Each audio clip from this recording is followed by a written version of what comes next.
Hello, everyone. Good afternoon. Good morning to some, and welcome to this month's Coaches Call. Very happy you can make it. And as always, if you have any comments, any questions, go put it in the chat, and I'll be happy to answer the questions. If any of you have any deeper questions about your club, about a student or anything, or just any topics you want to cover, make sure you send me an email at steve@americanjudo.com. It's up there on the screen, and I will reach back out to you, and usually we'll have a conversation about it. If I could help you, I always will. Certainly will try.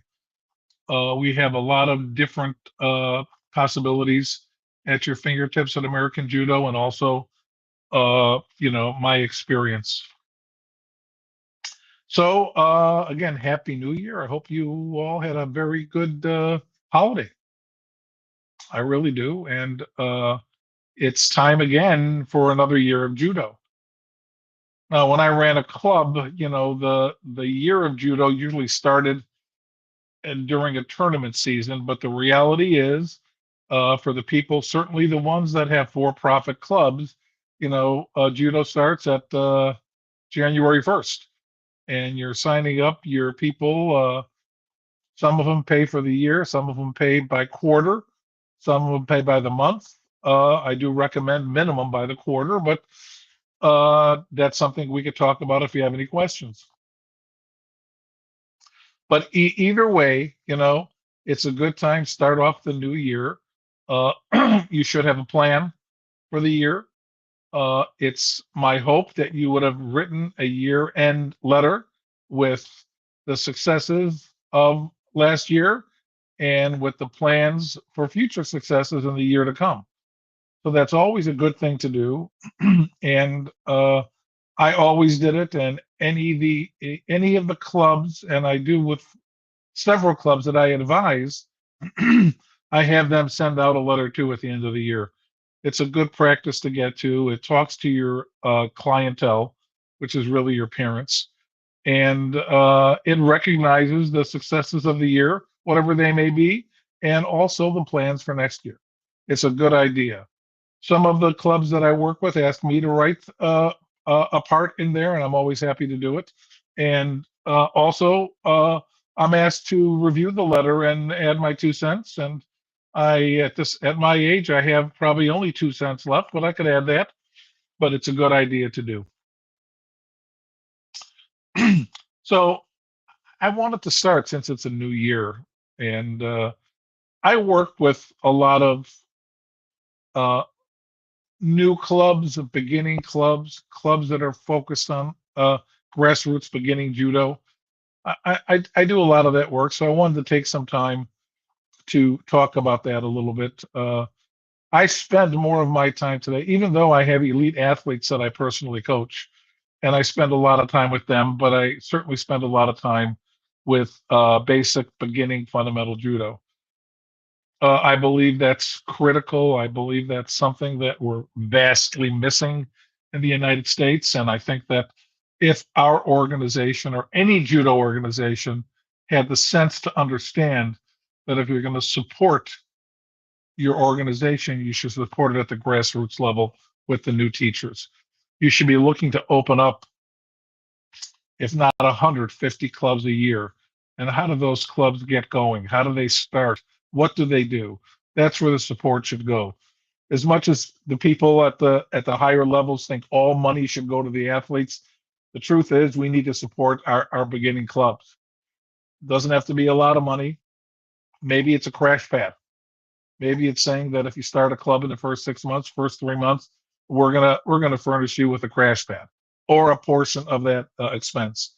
I'm sure for $250 we can find a crash pad you could use, even if it's a used one. But it will add and help the school, move forward. Certainly, it's an expense that a lot of them can't afford, especially when they're getting started. It's hard to start a judo club. It's a lot of time, a lot of effort. Certainly more time than you're getting paid for, regardless of if you're getting paid, or even if you are for what you're getting paid. A lot of time, a lot of effort, a lot of kids, a lot of parents you got to talk to. So it's something I think that it would be far better money well used to support these beginning clubs. And again, it doesn't have to be a club that's in its first year. It could be a club that's in its eighth year. If they're doing basic fundamental judo and bringing new beginners in, and I work with clubs that have a lot of beginners in their club and they continue to bring new kids in. And that's a talent. And we should be really talking to those people, picking their brains. What are you doing to get kids in the club so we could start building judo at a beginning level at ages? And they're starting at three now, three, four, five. There's lots of programs that start at 3 years old that do very well, very well, and that's way prior to the competition of middle school and high school, which when that happens, it gets to be very, very difficult. So it's something that you should think about as a coach, a head coach, assistant coach, or whether you're the person who owns the club and is starting the club. Uh, so again, I can't speak for the organization. I can speak for American Judo, and at American Judo, we do try to help, the young clubs, and not so much that we have the money to do it, but we have the knowledge to help. And like I said, I'm working with several clubs now.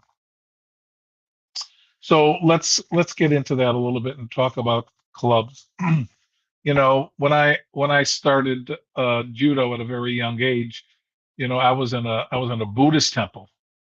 I was thoughts on adult beginner judo club competing and learning judo.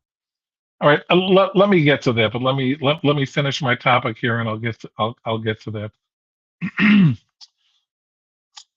I learned judo in a Buddhist temple that was very cultural, very cultural. You know, uh, every day we put the mats down, we cleaned the mats. At the end of the day, we cleaned the mats and we rolled them back up again. That wasn't a want to; it was a have to. There were a lot of have tos that we had to do at a young age, and probably the strict structure I grew up in may be a little challenging for people to have today. But there are clubs, I know clubs that do have cultural clubs that do have some strict culture. Like I said, not as strict and hard when I grew up, but still, it's a strict culture. When I go to Pedro's Judo Club, it's very structural. There's other structured clubs that are structured with judo culture. That's a choice you make. You don't have to do that. It's a choice I would make. My club wouldn't be where it is without the support of the American judo system. Well, why don't you send me an email because I'd like to get that testimonial. I'm very glad to hear that because American judo system does provide tremendous amount of help. I'm glad you said that. So in our if you want to have a club that's very relaxed, that you come on the mat, you line up however you line up, you bow in, and you do a good hard workout, but it's just a hard workout. And yep, some kids could be good, some kids could win, and some kids may not. And that's fine. And that's the choice you make. And it's great exercise. It's a great activity. I love judo for an activity, and the kids are getting a workout, and certainly they're not on their screen, so that's always a great thing to do. So I love that, and that's a choice you make. The choice I would make is more of a cultural club, where as you're learning the judo culture, you're learning, discipline, humility, work ethic, things that I think that make you a better citizen. And I think that selling point is far greater than any other selling point. Now there are people that have big clubs that don't do that, and that's great, and that's great, and whatever's working for them, all the credit to them. But for me, I prefer the cultural side because I want there to be more to judo than just judo. I want there to be discipline. I want kids to learn respect. I want them to learn humility. And one thing I always did in all of my clubs is I never promoted success. I always promoted effort. And so here now I'm 70 years old. Some of you may not know of my clubs that I had with my brother. And for over 30 years, we ran a very successful club, putting several Olympians on the Olympic team, some winning medals, world junior championships. We had a pretty successful club. And It was a competitive club, and it was a cultural club. Showed up on time. You were there to train hard. We lined up in order. Everyone knew how to line up. When the coach, Sensei, talked, everyone listened. And when it was time to work, we worked hard. Whatever exercise, anything we were doing, whatever drill we did, whatever technique we learned, whatever practice we did, everyone practiced as hard as they can. What a great skill to learn for the future, to know what a work ethic means, to work your hardest to be the best you can be. And whether you're a great judo player or not, the goal for me as a coach is never to make you a great judo player. It's to make you the best you possibly can be. And you do that through that culture. So I'm a big believer in the culture and what it does for students. And I can go down a list of my students that had great success in their lives, not in judo, in their lives. And they and certainly their parents will point to their time in judo that made a difference. So it's important. And again, it's a marketing point. It's a selling point. You know, you're gonna have a better future if you go through the judo program. And I don't say that to sell you. I say it because I believe it, and I've seen it with my own club and my own athletes. And I still have great relationships with my past athletes. So that's a start. Let me see. Let me get to beginner adults in a second. So if you start a program in baseball and you're 5 or 6 years old, football, basket, whatever it is, you start off with the fundamentals. And let me use baseball for example. One, because I was at my granddaughters, I went with them when they started their beginning baseball. And the first time you go to practice, it's a clinic, and they teach you how to hold the bat. They teach you how to stand. They teach you how to shift your hips and how to swing a bat. All those things are in that first few clinics. No different than if you're playing tennis, you need to know how to hold a racket. If you're golfing, you need how to hold the golf club. It's whatever game that you play that has a stick, a club, or any kind of engagement with your hands, you have to know how to use your hands. It's important. Now, you certainly can play tennis and just grab the racket anywhere you want and swing and hit the ball back and forth. And you could be just an average player, a schoolyard player, and have fun playing, and good for you. But if you want to be a great player, you need to know how to hold the racket correctly, and that's just the way it is. So in the baseball clinic, the coaches were all certified in basic beginning fundamentals. How do you hold the bat? How do you swing the bat? How do you pick up a ground ball? How do you throw a ball? All those things, people that learned went to a program that learned how to teach it, and they've got certified, and then they can teach it. Now, are they great baseball players? No, they're not great baseball players, you know, but they've learned how to teach the basic fundamental. So you don't have to be an Olympian, Olympic champion, world champion to be able to teach basic fundamental judo. You don't. You just have to learn how to do it. Learn how to do it. Now, there's lots of ways.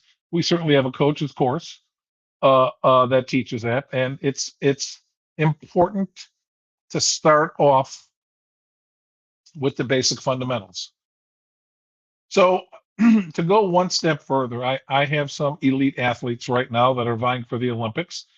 And several years ago, as we were going over the basic fundamentals, they had a few questions. Okay, when can we get? I want to get to the throws more. I want to do more of this. I said, hold on a second. I wanted to show you a video. So I found a video of a of a high rise being built.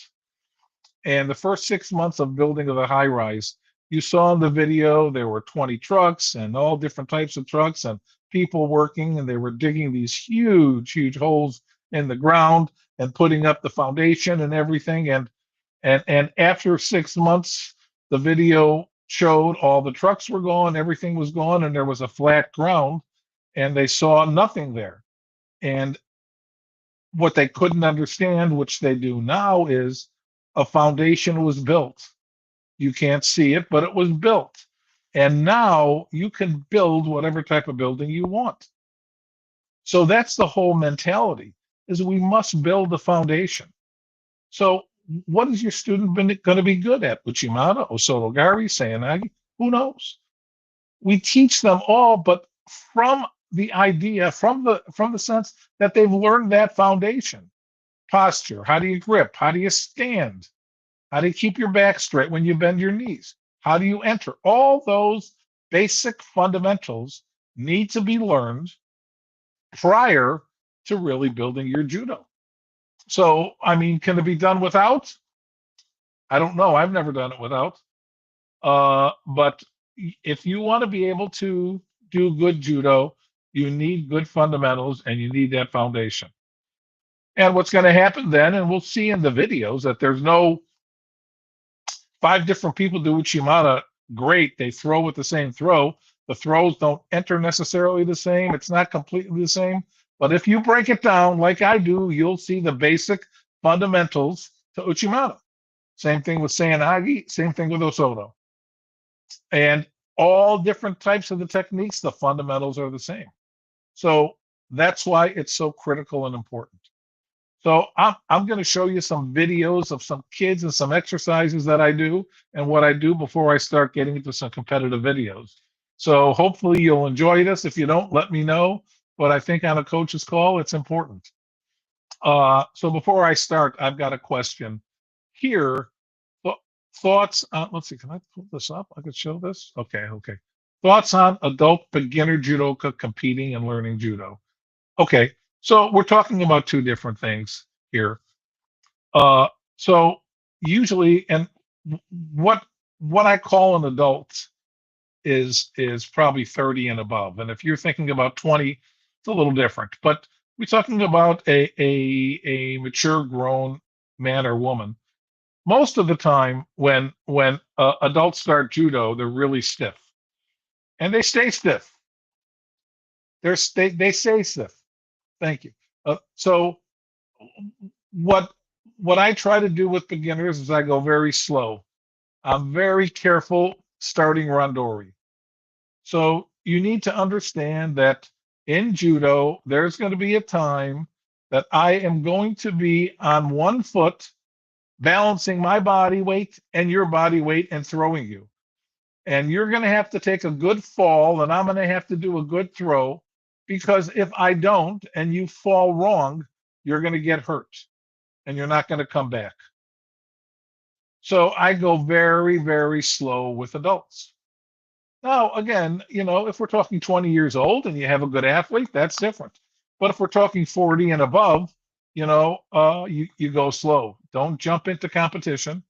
Don't jump into randori unless they're going to do it with the sensei that can control the randori. Learn your fundamentals. Throw on a crash pad.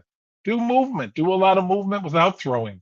I love working with adults without throwing, and get the kazushi correctly, get the movement correctly, the taisabaki, the entry, the hand position, all those things that are hard to do.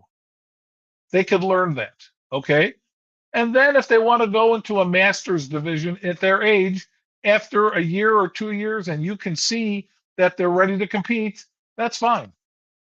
That's fine. But I'm telling you, the first time when an inexperienced beginner throws another inexperienced beginner in falling, if they land wrong on their shoulder, they're going to be out of judo for a long time, if not forever. So, very careful with seniors. Are there certain principles that determine if a technique is a big man or small man technique? So, big man or small man technique. So if I have a big man, and when I say big, I mean tall and stocky. I like, again. I'm going to stick to throws that I think are easier for them to learn. Osotogari, Haraigoshi, throws like that. Maybe Sasai, if you're capable of teaching Sasai, throws like that. Tayatoshi, teaching them throws like that. You can teach them Sayanagi if you want. I mean, see if it works, depending. Everybody's different. But yeah, now if I had a 66 kilo person, I mean, be happy to teach them Uchimata, so I mean, you teach them all different things. Every athlete is different. Every athlete is different. We must remember that. And uh, in teaching judo, and I want you guys to understand that when you watch a video, whether it's a judo video, a tennis video, a golf video, seeing Tiger Woods swing the club is not something you could say, okay, I watched a video of Tiger Woods, I'm going to go and swing a club like him. Just can't do that. Okay. In judo, there are so many variables. So many variables. Your the flexibility, the length of your arm, the movement of your body, the stiffness. I mean, there's so many different variables where one technique shown on a video or in a book works for the person doing it this way, but it won't work for someone else that has, again, shorter arms, longer arms, weaker arms, less flexibility. So you need some resource to say, you know what? If you change your grip to here, you can do it. Maybe you can do it this way. Maybe this throw's not for you. Let's try a variation of this throw that may work for you. And that's why there needs to be a resource when you're learning from a video or a book, because there's just too many variables. Too many variables. So it's a great way to go. And once you learn it, you could learn from that, but still understand that you're watching an expert do this, and their body has been trained for years and years and years, and they're showing you how they fit into positions that you can't come close to fitting into. So it's very difficult to learn that way. So remember, take our time, learn judo, and practice hard. Now, I want you all to know at the American Judo website, I have about 20 letters that I wrote that start from day one of judo. And I break this down in short 3-paragraph letters. Very, very simple. And I break it down from day one, month two, what to teach, how to teach, all those things, what the expectations are, what you want to accomplish up to your first tournament. I talk about the ride home from judo with dad, how you treat the kids at the club, all those things, that I talk about. And one of the things that I do, and I'll show you some, is that, like I said, in my club, I ran a hard practice for kids, 10-year-olds, 9-year-olds. We ran a hard practice. Every practice ended with a game. Now, I had a big dojo. We played all different games. We played tag. We played dodgeball. We played all different types of fun games. The kids loved it. And no matter how hard the workout was, no matter how many of the guys were crying during the workout, the judo class always ended with a game, and everyone left happy. Couldn't wait to come back. So that's something that I always did. I think it's a good idea. I write about that. I also write about, playing games that promote judo fundamentals. And I talk about that, and I give examples in my letters too. So go on to the website and look for my letters. If you can't find them, email me and I'll send you some letters. And you'll see I wrote about it from top to bottom. This is the way you grow a judo program. The kids are having fun. They'll love coming to judo. They'll be playing games. The drills will be fun, and you can make them more fun. If you're doing drills and you put them in kids in lines, I had a lot of kids. I may have 6 lines of 10 kids. Okay. And then you make it into a relay race. So the kids are having great fun doing their drills, doing their exercises, promoting good judo fundamentals, and they're having a great time. It's not hard to do, and then they keep coming back and they keep getting better. Question: learning break falls has saved my life many times. Me too. Me too. When I was a director of junior development, I reached out to the school system and I said, every kid in kindergarten needs to learn how to fall. Every teacher, gym teacher, whatever phys ed teacher, needs to take a course and teach every single kid how to fall. Growing up, my whole life, I never scraped my knee because every time I fell forward, I rolled. If I fell backward, my chin was tucked. I never hit my head. Okay, those are judo skills. Everybody should learn how to do that. And yes, I don't know, did it save my life? It saved my life when I was older. When I was younger, it was hard to get hurt. But I took a spill several years ago on ice, right flat on my back. My head didn't touch the ground. Now my back hurt a little bit, but my head didn't hit. So yes, falling is critical, teaching falling. And when I taught how to fall, every single practice, we did ukemi practice too. And I watched them. And if someone didn't do a good ukemi, I pulled them out of my class, grabbed one of my assistants, make sure he could do an ukemi before he comes in the class. I had to see it. Okay? Everyone has to be able to do ukemi. So you're right. You can't find a good judo club? Send me an email and we'll talk about it. Steve@AmericanJudo.com. Send me an email. Okay? Because I work with a lot of judo clubs that don't have anything in the area and they're building their own judo club. Now, I don't know if you can or can't do that, but send me an email and we could talk about it and see what we can do. So I want to go just show you a few different things before I get to the advanced videos, because I'm a big believer when we start judo is that we work on strength and agility. Okay, and I do it in many different ways, and I'm going to show you just a few ways that I do it. Let me uh, show you just this is one of many. I didn't want to put up too many of these videos, uh, but I have quite a few of them of different exercises. This is just one exercise. Okay, two people. Now, like I said, when I had 30 people on the match, we had 15 partners. When I had 50, we had 25 partners. We did this or something like this every day. One partner sits down, the other stands, and just start hopping back and forth. So just get used to that lateral movement on one foot, keeping that balance, and just like that, right foot, and we'll do left foot too, lateral. And as we can see, uh, my little student struggles a little more with one foot than the other, but she'll get there, and eventually she'll get there. These are new students of mine, and I do it with one foot, and then I do it with 2 feet.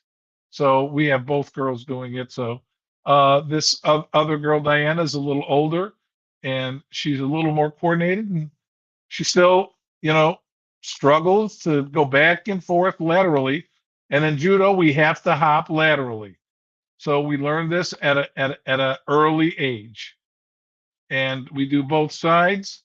I normally do 25 right foot, 25 left foot, and I do 50 with both feet, and I'll show you what that is.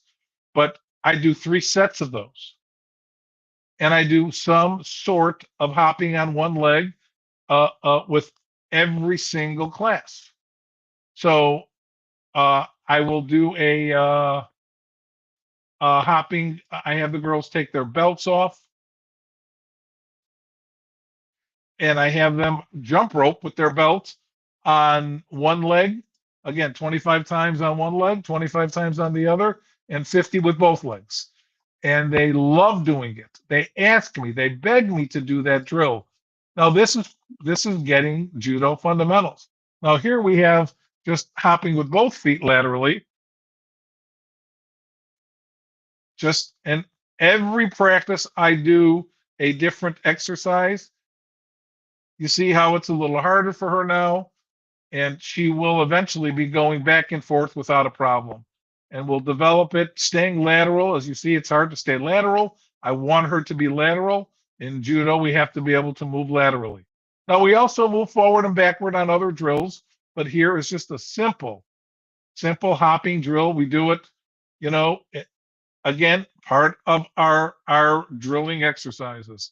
Pair off, line up, one person down, 25 right foot, 25 left foot, 50 both feet, 3 sets, and everyone does it. As the coach, the teacher, you're walking around to make sure everyone's doing it correctly. And like I said, these kids love doing the exercise. Let's get this out of the way. They just love doing it. So the truth is, they love taking their belt off and jump roping. They get a great kick out of that. They love doing that. Uh, when I when I teach Osotogari, uh, let me get over here.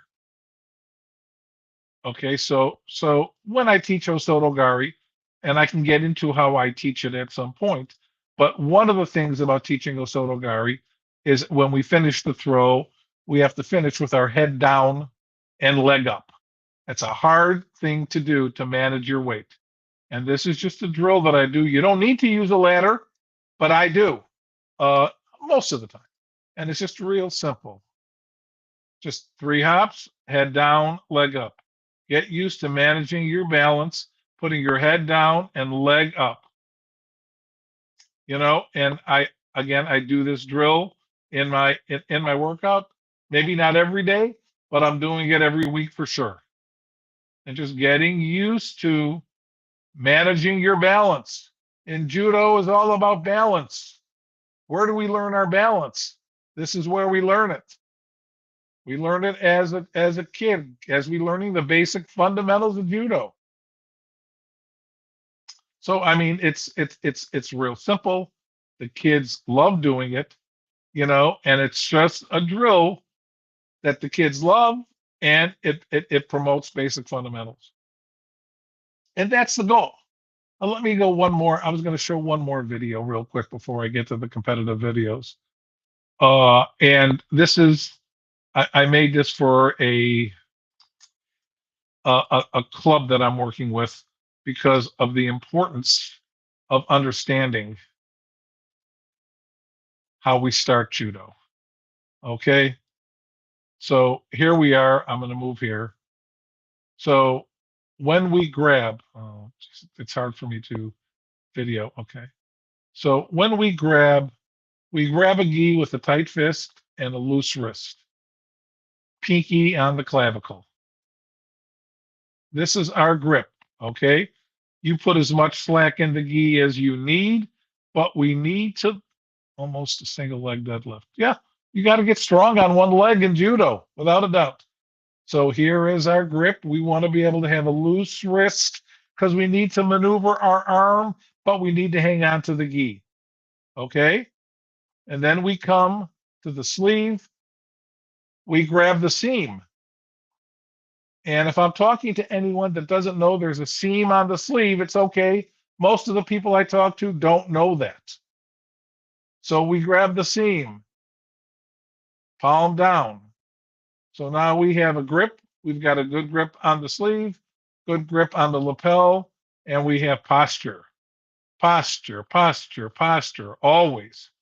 Posture. It's a critical, basic fundamental. We must have posture.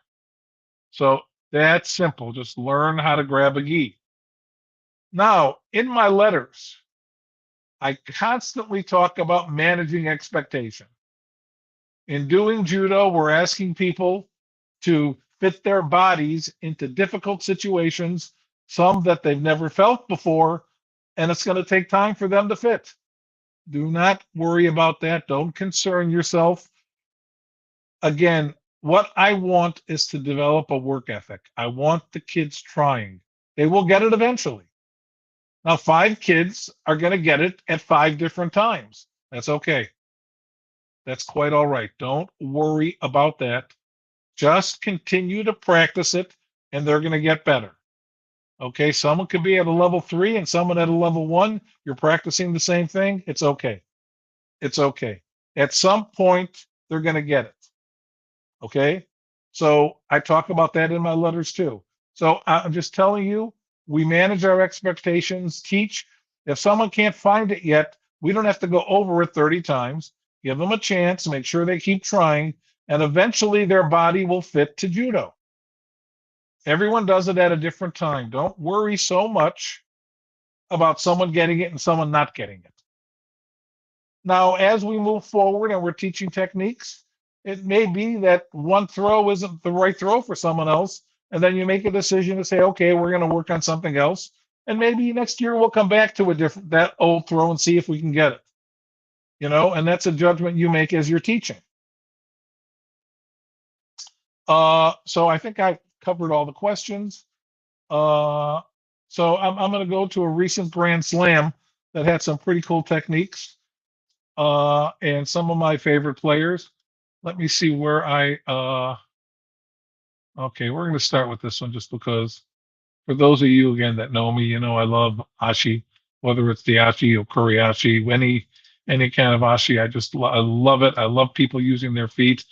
I'm telling you that we must practice sweeping every day. Every day we need to sweep, turn our foot, make sure we have the bottom of our foot hitting the foot, make sure that we are letting our opponent in front of us. So when we step and shift, switch our hips, we're hitting that foot with the most power. So here is just a really nice ashi move. Here, let me get this off here. Watch how that hits. Watch the step. Watch how he lets his opponent in front of him, and then he takes that step, and shifts his weight on that foot. I'm going to slow it down here if I can. Let me move this out of the way as far as possible. So let's watch how Tori lets Uki get in front of him. Look at the foot. Look at this foot. I don't recommend anybody walking this way, but look how far in front the opponent's left foot is of his right foot. Now watch the shift. There's the shift. Look at that shift of weight. And now the hips are going to come all the way through. Bam. Let's watch that one more time. Look at the shift of weight. Power. Power. God, I love seeing the Korea. Look at that. Hit that. Blast that move. Look at that. If you can score more than an Ippon, I'd give it an Ippon and a half. I love that. I never get tired of seeing a good Ashi. That's good stuff. And again, these are the best of the best. Uh,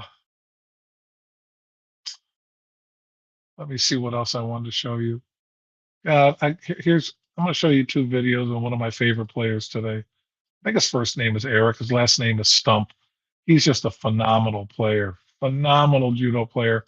One of the things I love about him is he has a sasai. He does sasai so well, so well. Uh, I think he's oh God, I don't know if he's 81 kilos. I'm not sure. He just has beautiful ashi. His sasai is so good, so strong. His turn is good. Obviously, in judo, you find the throw that fits your body, and this guy Stump can do sasai. He does other things too. I'll show you, but here we're going to see and this isn't one of his prettiest ones, but boy is he effective. God is he good. So we'll see this. Look at just that simple turn of the body. His leg, he rotates his body so well in the motion for that sasai. Watch his body rotate. God, that's nice. That's nice. Let's go back here and watch it a little slower.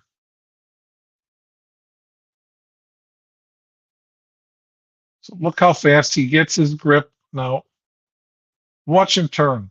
Look at his back. Look how strong he is. Look at this. Look how strong. Look at that rotation. You see it in his head, how he's rotating. To do a good sasai, and I've got several of them. Maybe I'll put some together for this members call. Because there are guys. There's another French guy, Balba. Does a phenomenal sasai. Phenomenal. I just love this. So most of the time I see Stump fight, he's doing stuff different size, whether it's countering or attacking. He does it really good, and very impressed with it. But I haven't gotten a chance to see the rest of his judo that much, and obviously, no one's a one-trick pony in judo today. You can't be. Now, I would tell you this: even Mariama, if you watch Mariama play enough, and you watch not just his highlights, you'll see him do Tayatoshi, Sode, Osoto. He's a phenomenal judo player, and he does a lot of different throws other than the Chimata. He just happens to have one of the best Chimatas in the world. So here we see Stump coming here, and we'll watch him step into just a picture perfect Uchimata. Look at that. Nice Uchimata. Nice Uchimata. I haven't seen him do much of that, but boy, this is real nice. Look at that deep step. Look at that hop. Look at that supporting leg under his body. Boy, that's nice. Boy, that's nice. You know, when teaching Uchimata, it's a hard throw to teach. We have to be able to get these kids back. Stump is fantastic. He is phenomenal.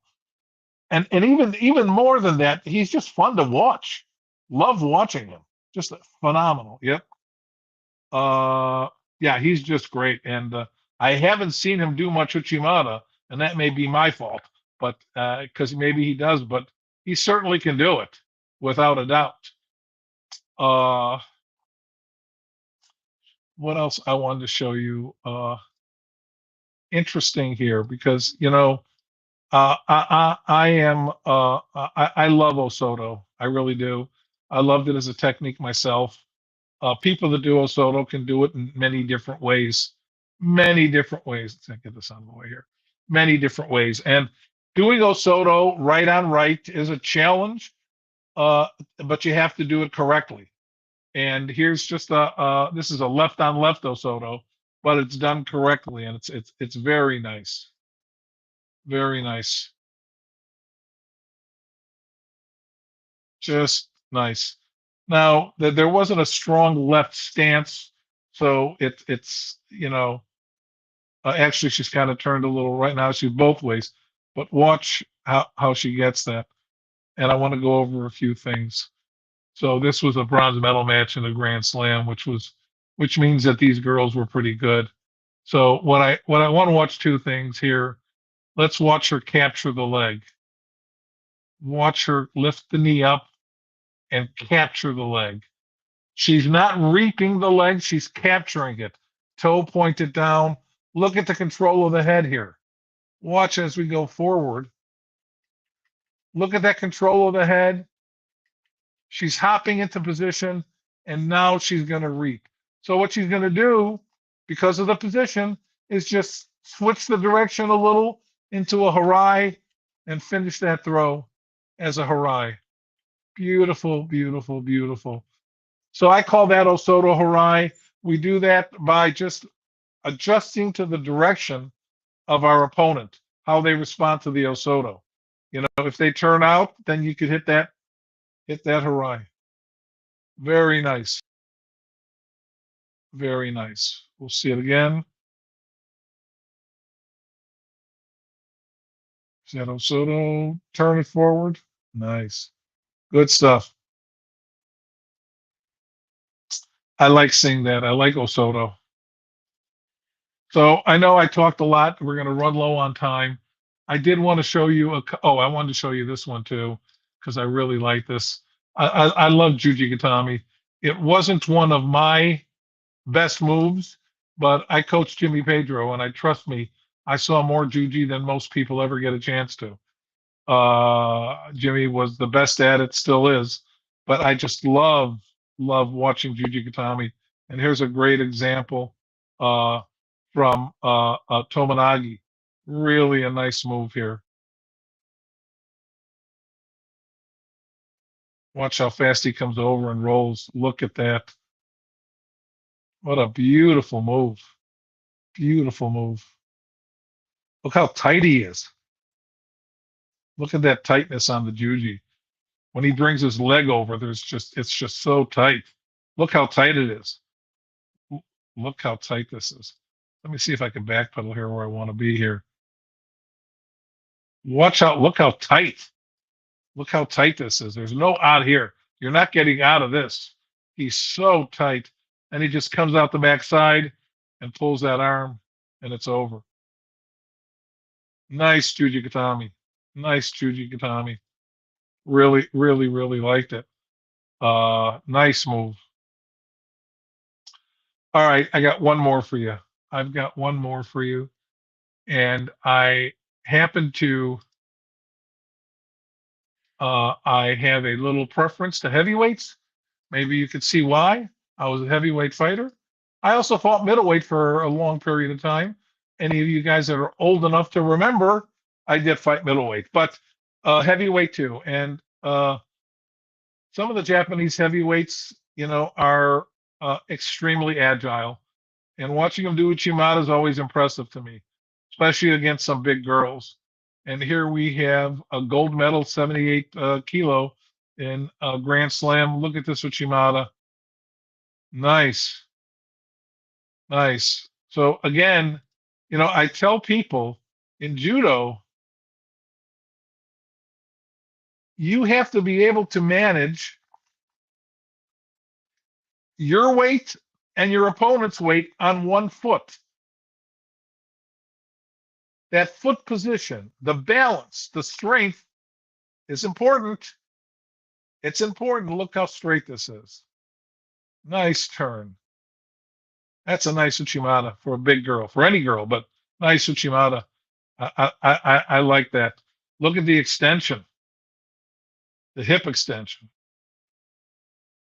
Nice, nice, nice. So I mean, Japan teaches Uchimata at a young age. They understand it well. Girls that are bigger still can do it. Look at that. It's good stuff. That's good stuff. Well, I hope you all enjoyed today's coach's call. Hopefully you learned something, and hopefully you'll come back and visit me next month. Like I said, on our members call, I'm going to look and see. I think I'm going to show some Sasai. I love that throw, and kind of caught my eye this time. So if you want to join me on the members call, we'll spend time just on one technique, breaking it down, how to do it. Hopefully we have some questions. Again, remember my email, steve@americanjudo.com. You have questions about your club, your athlete.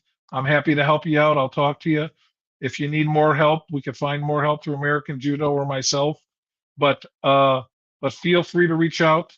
Everybody who reaches out talks to me. Okay, I'm old school. I don't like to send emails and texts. If you've got an issue, I'd rather talk about it rather than just go back and forth. So again, I hope you enjoyed it. You guys have a great rest of your week, and hopefully see you on the members call. If not, I'll see you next month on the coaches call. All right. Take care, everyone. Thanks for joining me.